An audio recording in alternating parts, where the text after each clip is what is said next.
નમસ્કાર મિત્રો, જય મા મેલડી, હર હર મહાદેવ, જય શ્રી ગણેશ, જય ગોગા મહારાજ. મિત્રો, સૌથી પહેલાં તો દરેક ભાવિક ભક્તોને જે પણ મારા વિડીયો જોતા હોય, મારી ચેનલને લાઈક કરતા હોય તેવા બધા લોકોને મહાશિવરાત્રિની ખૂબ ખૂબ શુભકામનાઓ. મહાદેવ તમારા જીવનમાં તમારી દરેક સારી મનોકામના પૂર્ણ કરે તેવી મહાદેવ તથા મા ભગવતીને પ્રાર્થના. મિત્રો, આજે મહાદેવના દિવસે તમારાથી જેટલું થાય તેટલું ગરીબોને દાન કરજો, કારણ કે માનવના કામમાં ના આવે તો પછી દેવના કામે પણ ના આવે.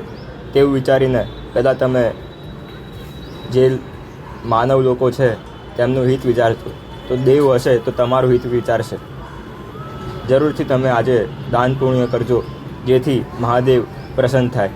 અને જે લોકો ઉપવાસ રાખતા હોય તે લોકો ઉપવાસ પણ રાખજો. મિત્રો, આજે હું એ વિષય ઉપર વાત કરીશ કે 84 ખાતાની માતા હોય તો તેમનો દીવો કરાય કે ના કરાય, અને 84 ખાતાની માતામાં કઈ કઈ માતા આવે અને તેમનો વ્યવહાર કઈ રીતે કરાય. જો કોઈ ગઢિયા 84 ખાતાની માતાઓ પૂજીને ગયા હોય અને સાધના કરીને ગયા હોય અને તમને જાણ ના કરી હોય તો તમે શું કરી શકો તેમના માટે. તો ચાલો મિત્રો, શરૂઆત કરીએ. મિત્રો, આપણે પહેલાં જાણીએ કે 84 ખાતાની માતાઓ એટલે કઈ માતાઓ. મિત્રો, 84 ખાતાની માતા એટલે કે જે તમારા લોહીએ ના લાગતી હોય.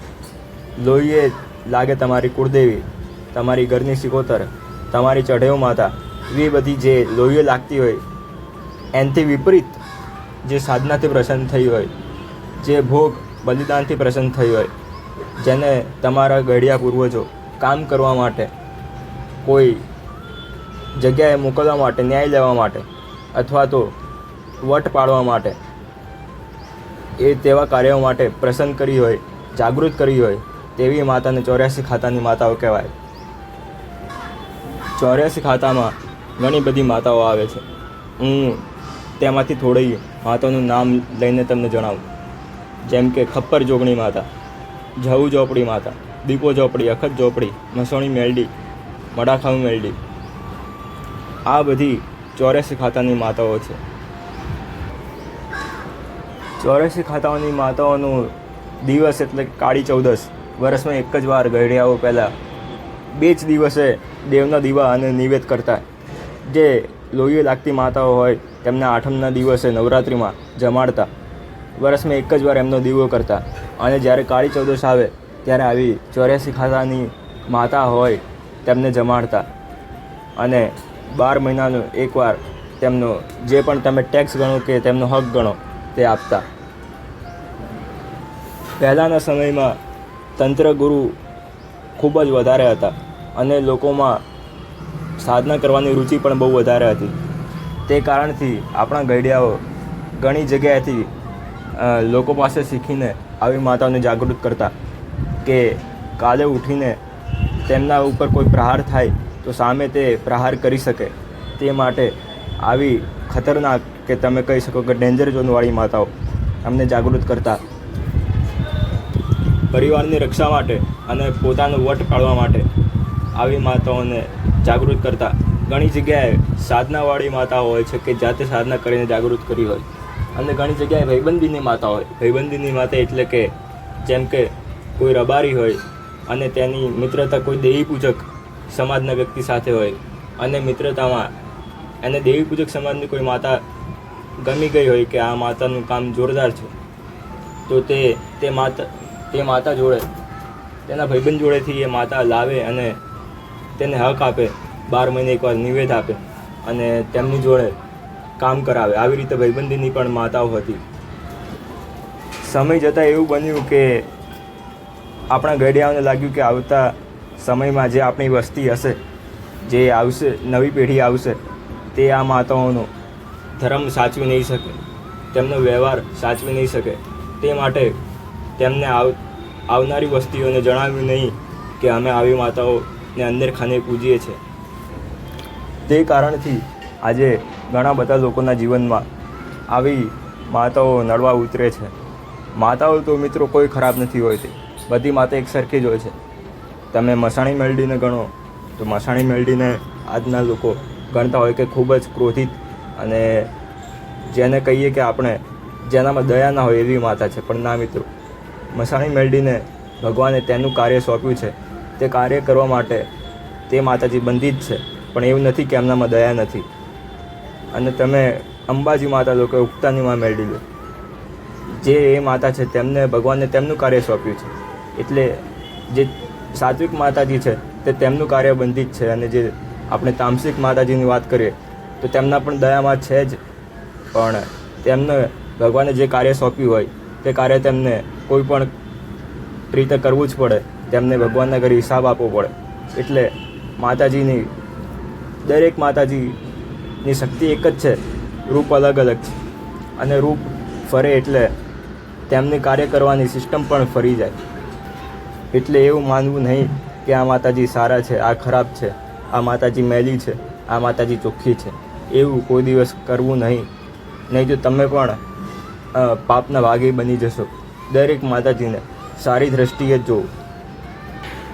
કોઈ પણ માતા કોઈનું ખરાબ કરવા માટે આવી હોય નથી, પણ તમારા કર્મ, તમારા બાપ દાદાને એવા કર્મ પડ્યા હોય, એવું વેણ પડ્યું હોય કે માતાજીને કોઈ બંધિત થઈ જાય તમારું ખરાબ કરવા માટે. તો મિત્રો, હવે હું તમને કહીશ કે જો તમને આવી કોઈ 84 ખાતાની માતા કહી હોય, તમને સપના આવીને બતાવતી હોય કે હું તમારી આ માતા છું, તો તમે તેમના માટે શું કરી શકો? મિત્રો, આમ જોવા જઈએ તો કાળી ચૌદસ એ 84 ખાતાની દરેક માતાઓ માટે ખૂબ જ યોગ્ય દિવસ છે. પણ એ વર્ષમાં એક જ વાર આવે. તમે કોઈ પણ રવિવારે 84 ખાતાની કોઈ પણ માતાને જમાડી શકો છો. તમારે ઘરની બહાર 84 ખાતાની માતાઓને જમાડવાનું છે. એક માટીનું કોઈ પણ વાસણ લઈ, જેમાં એકવાર ઉપયોગ કરી લઈએ પછી તેને ફેંકી દઈએ એવું કોઈ માટીનું વાસણ લઈ, તેમાં કોલસા અથવા તો ગોબરના કંડિયા પ્રગટાવીને તમારે ચોખા, ચવાણું અને એક ડિસ્પોઝેબલ ગ્લાસમાં પાણી મૂકી દેવાનું છે. અને જે પણ 84 ખાતાની માતા તમને લાગતી હોય કે આ અમારા બાપ દાદાની છે, જેમ કે જહુ માતા અથવા મસાણી મેલડી, આવી કોઈ માતા તમને લાગતી હોય તો તેમને પ્રાર્થના કરવાની છે કે હે માતાજી, હું તમને આ ચોખા, આ ચવાણું અને થોડી મીઠાઈ અર્પણ કરું છું. માતાજી, તમે અમારાથી રાજી રહેજો. અમારાથી હાલ તો કંઈ થાય એમ નથી, પણ કાલે જો કોઈ અમારી વસ્તી ભેગી થાય અને તમારું કંઈ કરવાનું થાય તો અમે ઊભા રહીશું. પણ અથવા તો ના પણ થાય તો અમે તમને સંભળીશું અને તમને સંભાળીશું. આવું કહી તમારે 2 હાથ જોડીને પ્રાર્થના કરવાની છે.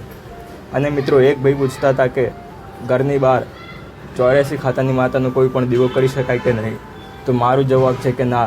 જ્યાં સુધી તમે કોઈ પણ દેવને પાકી બેઠક ના આપો, આખું સ્થાન ના આપો, તમારી કુળદેવીની રજા લઈને, એ દેવનું પ્રમાણ લઈને પછી તેમને બેઠક ના આપો, ત્યાં સુધી દીવો ના કરાય. કારણ કે દીવો એટલે માતા જાગૃત બની જાય.